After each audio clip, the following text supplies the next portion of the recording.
प्रेम से बोलिए सदगुरु साहिब जी की जय हो। सतनाम साहिब। हे साहिब, आपका अनंत अनंत शुक्रिया, अनंत अनंत आभार। साहिब जी, आपकी सर्वदा ही जय जयकार। आदरणीय सर्व संतों की जय हो। उपस्थित आदर के योग्य सभी जीवात्माओं को मेरा नमन। सतनाम साहिब। हम सब में बैठे परमपिता परमात्मा को शत शत नमन। पलटू साहिब जी कहते हैं, पलटू सत्संग के किए मिटते तीनों ताप। पलटू सत्संग के किए मिटते तीनों ताप। मलय के प्रसंग से शीतल होता साफ। मलय का मतलब वही है मल्यागिरी, चंदन के वृक्षों के संग में आने से, उनका संग पा लेने से सर्प को जैसे शीतलता मिल जाती है ना, बिल्कुल वैसे ही जब हम सत्य के सत्संग में जाकर जुड़ते हैं, सत्य के सत्संग की संगति करते हैं, सत्संग करते हैं, तब हमारे भी तीनों प्रकार के ताप मिटते हैं। दैविक ताप मिटते हैं, दैहिक ताप मिटते हैं और भौतिक ताप मिटते हैं। यानी कि मन के ताप मिटते हैं, तन के दर्द मिटते हैं और भौतिक जगत भी हमारा शांत होने लगता है। आगे पलटू साहिब जी कहते हैं, गुरु तुम्हारे वचन को पलटू ना पतियाए। कहते हैं अब जो गुरु के वचन को पतियाता नहीं है, पलटू अपने ऊपर ही उदाहरण लेके बताते हैं। कहते दुनिया का क्या उदाहरण दूं, मैं तो खुद ही का ले लेता हूं। गुरु जी, अगर मैं आपके वचन को नहीं मानता हूं, नहीं समझता हूं, तो फिर सागर तो है अमृत का सामने, देख भी रहा हूं मगर प्यास नहीं जाएगी। गुरु के वचन को कैसे मानना है कि सागर देख लिया तो प्यास भी बुझे,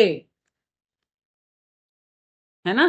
तब गुरु का वचन मानना होता है। ये नहीं अधूरा मानना ना, फिर तो गुरु का वचन, गुरु ने कहा बेटा भक्ति करना, क्या कर रहे हो?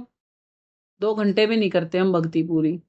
और फिर हाँ जी की तो थी थोड़ी थोड़ी सी, फिर कितना वचन मानना?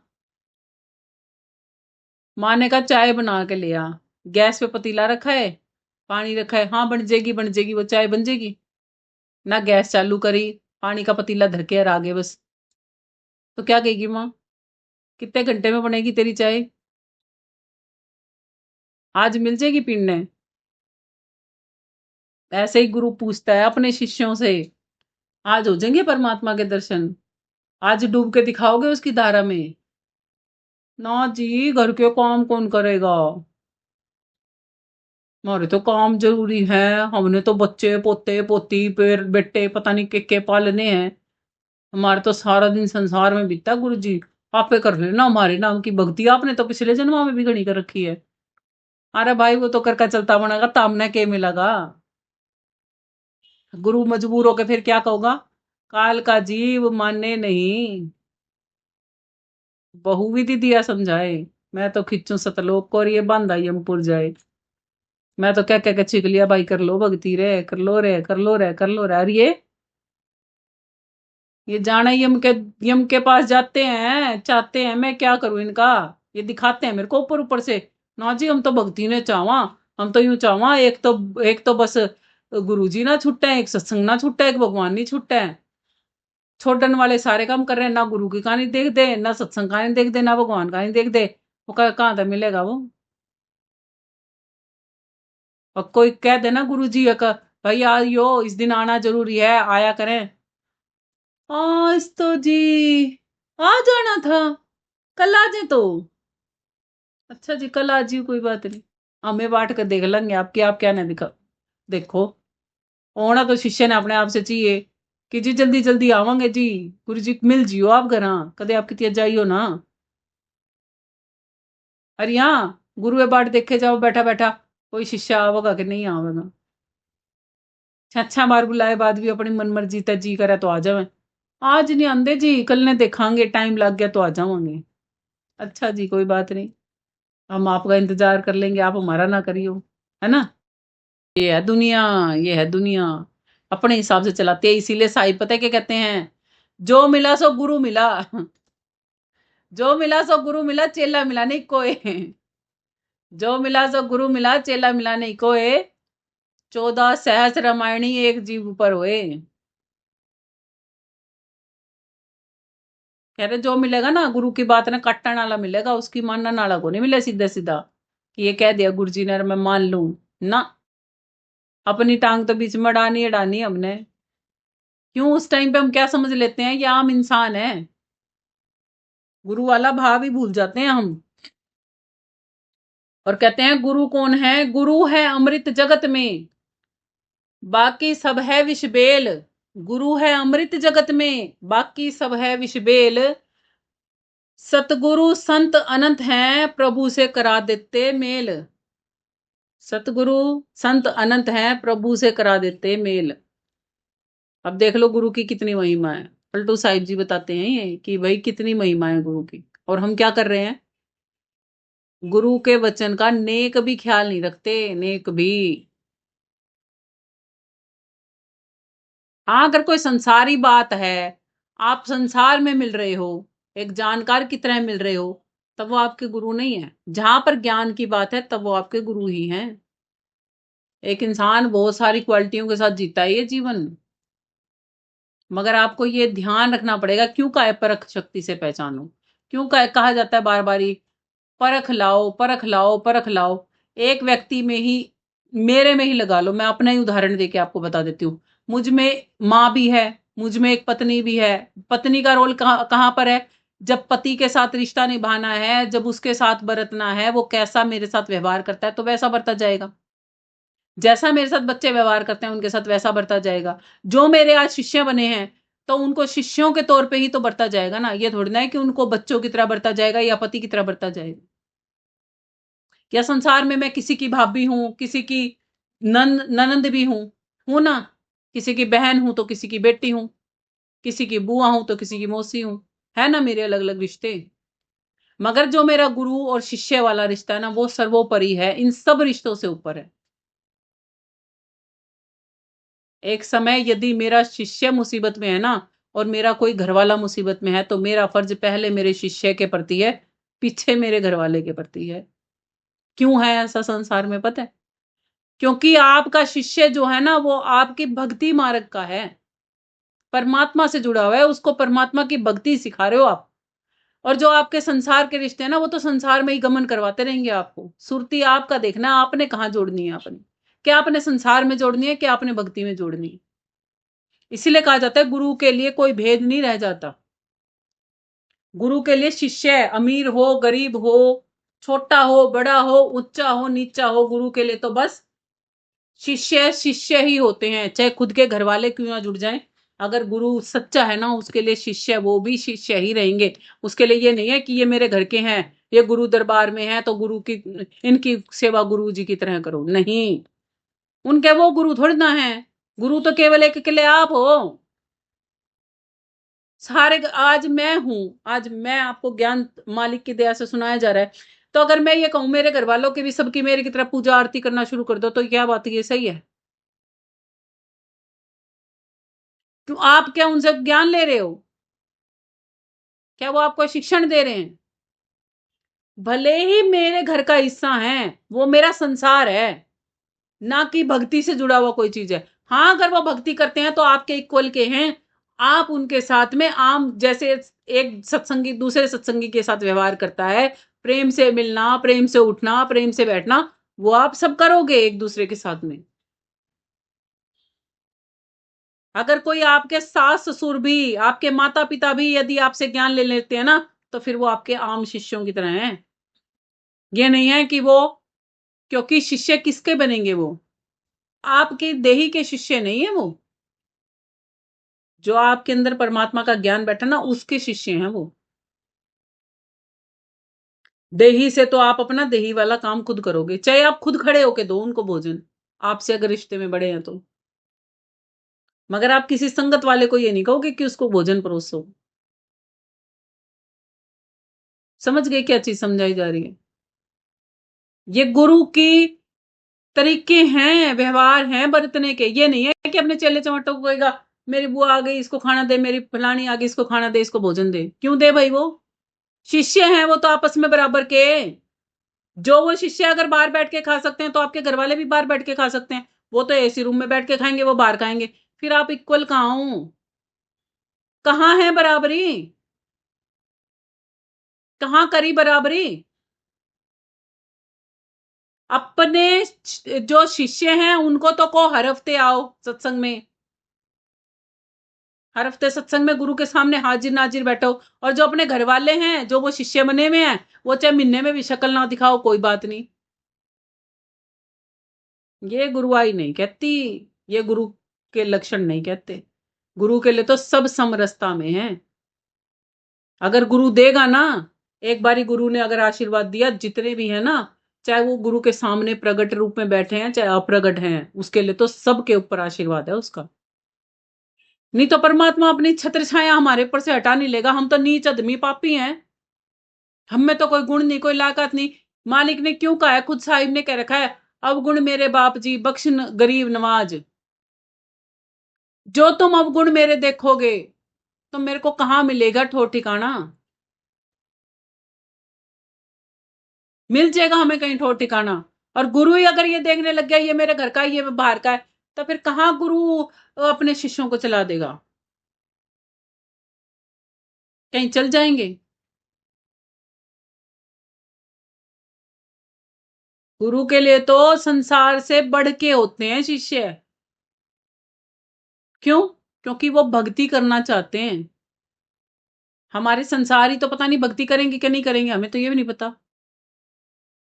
नहीं पता ना। गुरु के लिए संभाव होता है सबके लिए। जो भी भक्ति करते हैं ना, चाहे वो घर का व्यक्ति करो चाहे वो बाहर का करो, उसके लिए सब संभाव में होते हैं। कोई छोटा बड़ा नहीं, कोई ऊंचा नीचा नहीं होता, सब एक बराबर होते हैं। जब भी तो पलटू साहिब जी ने कहा है कि अमृत का सागर भरा है और केवल मात्र देखने से प्यास नहीं बुझती। जिन गुरुओं ने ना केवल उस अमृत के सागर को देखा देखा है ना, उसमें गोता नहीं मारा, वही डिफरेंस बिटवीन में रहते हैं। नहीं तो उनके लिए तो सारा जहान अपना हो जाता है। अरे जो उस परमात्मा में गोता मार आएगा, उसके लिए क्या अमीर क्या गरीब क्या छोटा क्या बुरा क्या अच्छा, परमात्मा में ही हो गया ना वो तो। और परमात्मा के लिए जब कोई भेदभाव नहीं है, और जो परमात्मा में गोता मारा है उसके लिए क्या भेदभाव रह जाएगा?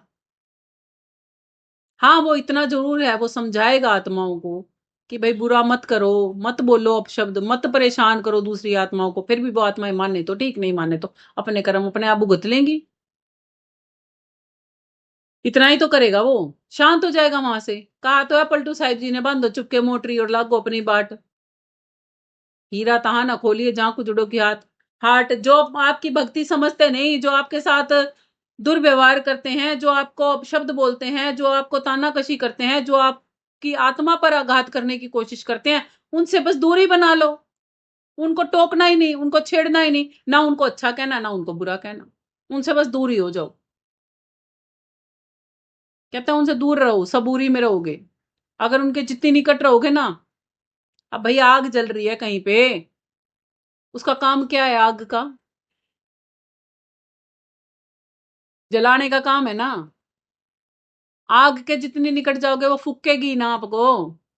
जब आपको एक बार समझ में आ ली कि आग है ये मेरे को फूकेगी, तो उससे इतनी तो दूरी बना लो। और हाँ भाई, हमने तो आग का प्रयोग भी करना है, तो फिर दूरी बना के प्रयोग करो कि आप ना जलो। फिर उसका क्या फायदा? आग के पास जाओ, जल के आ जाओ, काम तो करके आओ, अपना फूक के आ जाओ अपने शरीर में, वो मल्लम पट्टी में उससे ज्यादा टाइम लग जाए, फायदा निकलेगा उसको कुछ? उससे तो बढ़िया यही है कि ऐसा भोजन खा लो, आग पे पकाने की जरूरत ही नहीं, क्या हमने आग चाहिए नहीं। ऐसी साग सब्जियां भी तो आती हैं, जरूरी थोड़ा ना कि सारी चीज आग पे पका के खानी है। जब तक आग का आविष्कार नहीं किया था मनुष्य ने, तब तक क्या वो भूखा रहता था? खाता तो तब भी था ना, जीता तो वो तब भी था ना। तो फिर ऐसे ही समझो कि आग की तरह जो तपते हुए मानुष है ना आपके जीवनों में, चाहे वो कोई भी हैं, भक्ति करने वाले हैं बिना भक्ति करने वाले, संसारी हैं संसारी, सबके लिए है ये बात। जो आपको आग की तरह तपिश देते हैं ना, जो परमात्मा से जुड़ने नहीं देते, उनसे तो दूरी बना के रखो बस। और जो आपको चाहे गुस्से से समझाएं चाहे प्यार से समझाएं, कहते हैं साम दाम दंड भेद, गुरु हर तरीके से समझाएगा। जो आपको अगर वैसे समझाते हैं तो आप उनके निकट रहो, क्योंकि आपका फायदा ही होएगा। इसलिए कहा जाता है उल्टे सुलटे वचन, गुरु के उल्टे सुलटे वचन का शिष्य न माने रोष।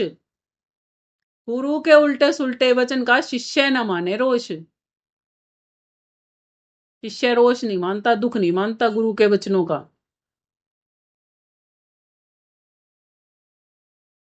और परमात्मा है ना, जो ऐसे शिष्य होते हैं ना, जिनको समझ में आती है कि हमारा गुरु हमारी भलाई के लिए केवल हमें डांट रहा है, डपट रहा है, या हमें गुस्सा कर रहा है, हमारे से भक्ति करवाना चाहता है, तब शिष्य रुष्ट नहीं होता अपने गुरु से, रोष नहीं मानता उनकी बातों का। क्यों? उसे पता होता है कि इसमें मेरा हित छिपा हुआ है।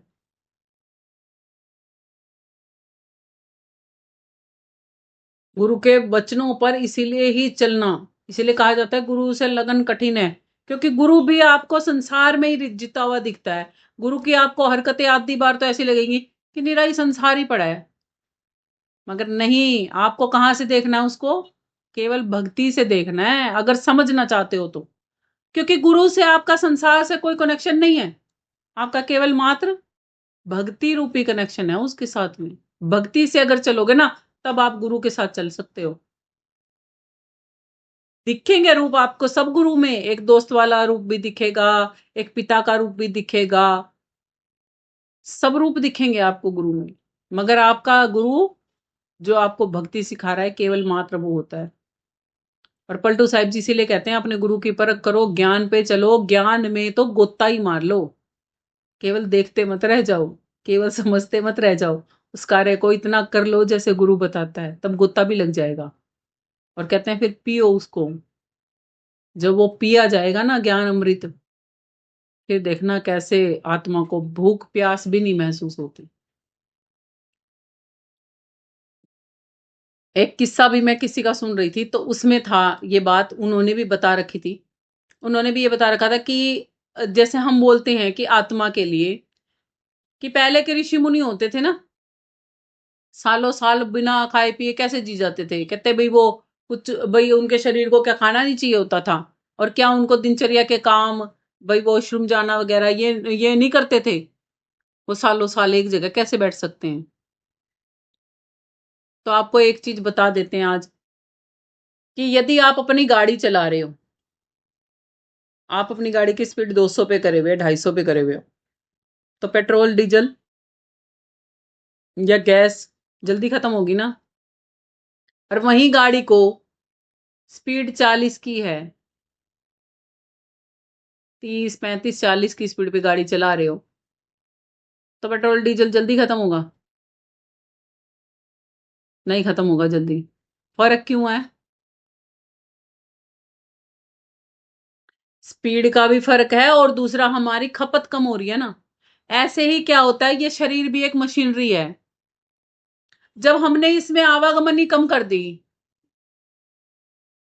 स्पीड नहीं ला रखी हमने इसमें, हमने अपनी शक्ति को ही समेट लिया आज्ञा चक्कर पे, या उससे भी ऊपर ले गए हम। जब इस शरीर के कार्य व्यवहार ही नहीं कर रहे, तो इसको भूख प्यास कहां से लगेगी? इसको जितना ज्यादा यूज करेंगे उतना ही तो ज्यादा वो मांगेगी, खपत मांगेगी। और जो ज्यादा खपत करती है गाड़ी, वो जल्दी जल्दी खराब हो जाती है। और जिस गाड़ी की खपत कम रखते हैं, तो वो लंबे टाइम तक चलती है। समझे? इसलिए पहले जीवन कैसे लंबे टाइम चलता था, आज क्यों नहीं चलता? आज क्यों लोग बीच में टपक जाते हैं? 60 साल का हो गए तो बस, 60 साल में, आजकल तो ना उम्र कम ही रहेगी। क्यों कम रह गई? क्योंकि अध्यात्म से दूर हो गए, क्योंकि इंटरनल पावर ही खत्म हो गई। आज लोग कहते हैं सहन शक्ति नहीं है, सहनशीलता नहीं है। अरे कहाँ से आएगी? कुछ तो आती नहीं है, कुछ आवे तो कोई लाने नहीं देते। क्यों? क्योंकि बाहर से इतना कचरा फेंकते हैं, बेचारे के अंदर इतना कचरा फेंकते हैं, ये भूल जाते हैं कि एक छोटा बच्चा भी है ना, जो देखता रहता है, जो सुनता रहता है, वही वो धीरे धीरे बनने लग जाता है। हम जो देखते हैं ना लगातार, जो सुनते हैं, वही हम धीरे धीरे बनने लग जाते हैं। इसीलिए अच्छा देखो, अच्छा सुनो, अच्छा बोलो, हमेशा कहा जाता है। मत देखो वो चीजें जो हमारे काम की नहीं है, मत सुनो वो चीजें जो हमारे काम की नहीं, क्योंकि वही अंदर में जाके घुलती रहती हैं, लगातार परेशान करती हैं हमें। सब इन चीजों से बचकर प्रभु भक्ति में लीन होकर प्रभु के हो जाओ हमेशा हमेशा के लिए। इसी सद्भाव के साथ आज के सत्संग को यहीं विराम करते हैं। प्रेम से बोलिए सदगुरु साहिब जी की जय हो। सतनाम साहिब। हे साहिब आपका अनंत अनंत शुक्रिया, अनंत अनंत आभार। साहिब जी आपकी सर्वदा ही जय जयकार।